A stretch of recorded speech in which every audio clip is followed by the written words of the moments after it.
そんな風に思っていたのね、シン。We've talked about before how in the Apothecary Diaries, Maomao is by far the main character to whom everything revolves around. Yes, there are a plethora of schemes and moving parts in this complex anime world, but one could say it all exists for the sake of Maomao to resolve. You see, even with Jinshi being the mysterious prince he is, even he is just another cog in the wheel pushed around by the world around him. It's in Maomao that we truly see things change and see darkness brought to light. But she's no religious prophet. She's but a humble girl who likes her poison and all things apothecary. That being said, it's easy to keep winning when you're the star of the show, but it's also inevitable that you take a fall whether you want to or not. In season 2 of Apothecary Diaries, a key moment occurs when Maomao is truly and wholly defeated. Not in a battle of brawn, but in a battle of intellect, which she's so fond of. For once in the series, the situation seemed fairly out of her grasp. And so, let's take a look at this moment and all the moments that came before it that highlight why exactly Maomao needed this experience. A girl on top. この星は東方の島国に生息している虫で、羽を合わせて音を鳴らすんだよ。 By the end of season 1, Maomao was able to bring her parents back together and get a prince to carry her around. It's a fairy tale ending, one we can see all as a happy one. And of course, amongst all that, she squashes plenty of schemes and mysteries, some of which even threaten the life of the very prince who's gotten attached to her. All this even continues on into the next season where her bond with her friends deepened to a degree even Maomao felt unfamiliar. In particular, I'm of course referring to Shisui and Xiaolan. In the first season, we hardly had much time even chatting with Xiaolan besides moments where Maomao needed some hot gossip. But in this season, we get an entire episode of chilling in the baths, and even an episode where Maomao prepares some ice cream like we just shifted our genre to a cooking anime. Point is, Maomao's living the life and her harem of women gushing over her got a new recruit in the form of the servant Shisui. Tomboyish and madly obsessed with a particular hobby, she's practically a mirror reflection of Maomao. She shares scenes with Xiaolan and the three of them clearly form a close and friendly bond. While we may still be solving mysteries, at least now we're getting a small taste of life in the slow lane, as Maomao steadily starts to appreciate the joy and love that can be found around her. I think for me, the most impactful scene that got me grinning is right when Xiaolan got into that incident with the ice. どうしてくれんだ妃の上級妃のための氷だぞ As Maomao tries to defuse the situation for her friend, she asks who the ice is for. And a thought runs through her mind that she wishes it were Gyokyo, Liwa, or even Lishu. She knows she's done right by these consorts and is confident that she could easily ask for their forgiveness. I know it's in a somewhat shrewd context, but I love how Mama acknowledges her connections and her own efforts. It's a refreshing sight from many other anime MCs who go around with their dense head not knowing what they're doing with their life. These connections matter, and Maomao is aware of them. The idea of a relationship is not foreign to her. She is street smart after all. It's in the actual warmth of the relationships that Maomao may fall short just a bit, as evidenced by her not immediately understanding why she's going so far for Xiaolan. To a degree, you could say Maomao is still around a shallow level of familiarity with what it means to love and be loved. This is somewhat ironic, considering she has actually performed many loving acts throughout the series, both intentionally and unintentionally. She's definitely developed as an emotional character, even if it is only by a little bit. Unfortunately for Maomao, the world of Apothecary Diaries has been evidently harsh. We've talked about this before, but this anime boasts a very grounded world in the sense that tragedy and injustice are just around the corner.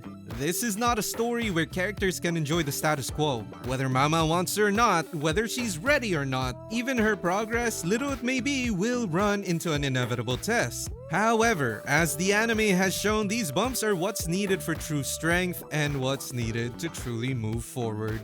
But if you want to help us reach our own true potential, do make sure to hit that super thanks button on this video. When poison takes its toll. 毒を飲ませたのか?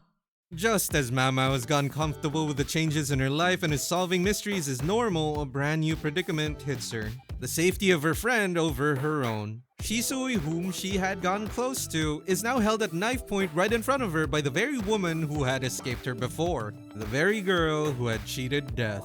Suirei had been built up as this clever and resourceful girl, one whose challenge even invited an evil laugh by our very own detective. Things couldn't look any worse for our heroine, but even as things go dire, she can rest easy knowing her friend is safe, at least for now. Cause as we all know, the mastermind in front of her is not Suirei, nor her evil stepmom. It's Shisui herself, also known as Lolan.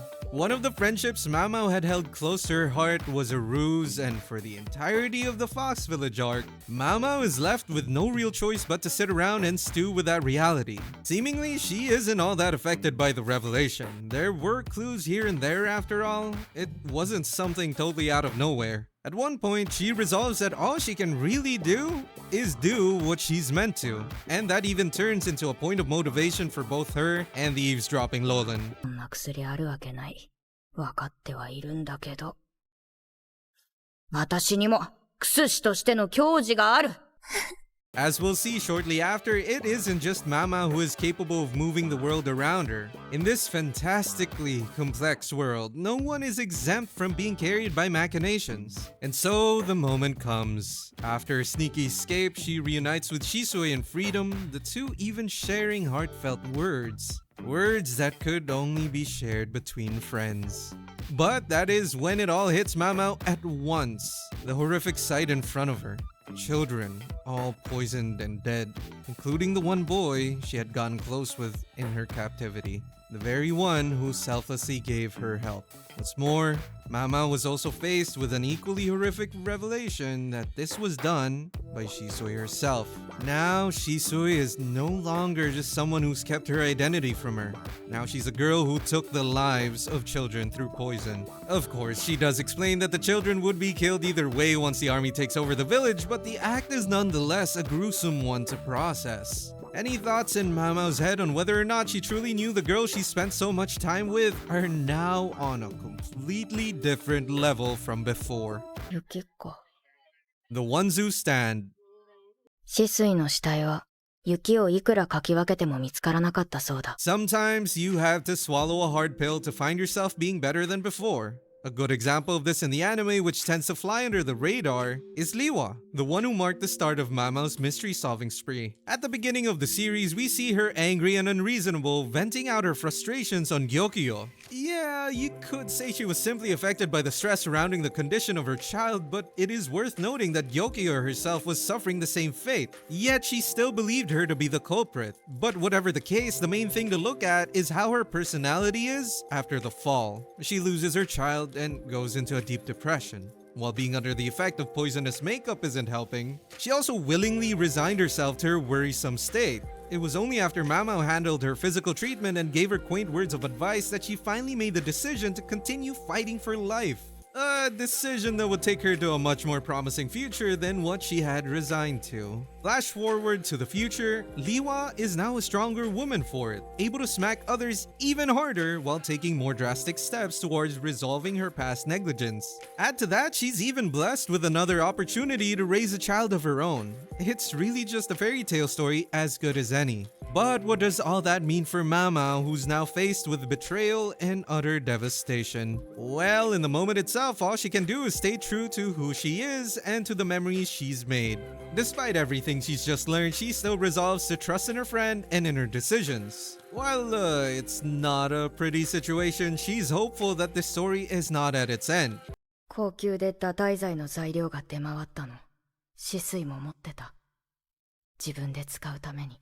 Eventually, her trust pays off as it turns out the children were actually just temporarily taken out. All this is a part of Shisui's plan for a relatively happy ending. As much as Maomao is the main character of her story, this arc is not about her. The machinations of Shisui and her family have taken center stage, and both Maomao and Jinshi can only take in the lessons they're given as opportunities for something more. Putting the nail in the coffin, even after everything is done and Maomao is back to her mundane way of life, she finds that her other friend, Xiaolan, is no more. No, No. Not that she's dead, mind you, but she has left the palace for other work. Exactly what she was striving towards back in that time they were hanging around the baths. So it's paid off, but now Maomao can only feel alone. Her friends are gone, and now she's left with nothing but regret that she didn't treasure them more or get to know them any deeper. While it may not seem like much since we've yet to see the payout, all this change is here for Maomao to grow out of her shell. All for her to realize that relationships are a bit more than just precious. Despite all the drama, this isn't a warning never to trust others again. It's an invitation to hold true to your bonds. For the girl who's never given her heart to anyone else, it's a lesson she sorely needed, even if she didn't know it. And